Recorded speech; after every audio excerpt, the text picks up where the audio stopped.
নির্বাচন হবে, সেই নির্বাচনে উৎসব মুখর পরিবেশে আমরা সবাই ভোট দিতে পারবো এবং আমাদের যার যার পছন্দের প্রার্থীকে আমরা ভোট দিয়ে বেছে নেব। কিন্তু এই মাটির সন্তান হিসেবে, এই মাটির মেয়ে হিসেবে, আমার বাবার বাড়ির দেশ হিসেবে আমার একটা কথা আছে। এই এলাকায় আমি কোনো দল মত এই এলাকায় শুধু রুমিন ফারহানা।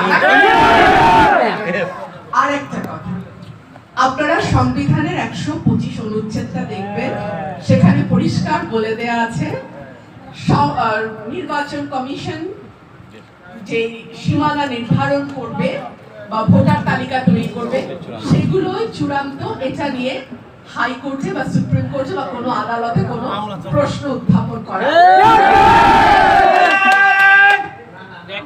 আমি আপনাদের কাছে আরেকটা বিনীত অনুরোধ করি, আমরা দীর্ঘ 55 বছর স্বাধীনতার পর থেকে আজ পর্যন্ত সকল ধর্ম বর্ণের মানুষ ভাইয়ের মতন, পরিবারের মতন, আত্মীয়র মতন পরস্পরের সুখে দুঃখে, বিপদে আপদে, কষ্টে আনন্দে পাশাপাশি থেকেছি।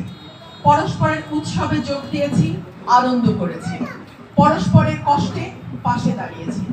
আগামীর বাংলাদেশও যেন একটা অসাম্প্রদায়িক, বৈষম্যহীন, সকলের বাংলাদেশ হয়, সেটা নিশ্চিত করবার দায়িত্ব আমার, আপনার, আমাদের। আপনারা সবাই ভালো থাকবেন, আমার পাশে থাকবেন, কারণ আমার শক্তি চাই আপনারা পাশে থাকেন। তখন মনে করি আমার অনেক শক্তি, আমি অসুর বধ করতে পারি।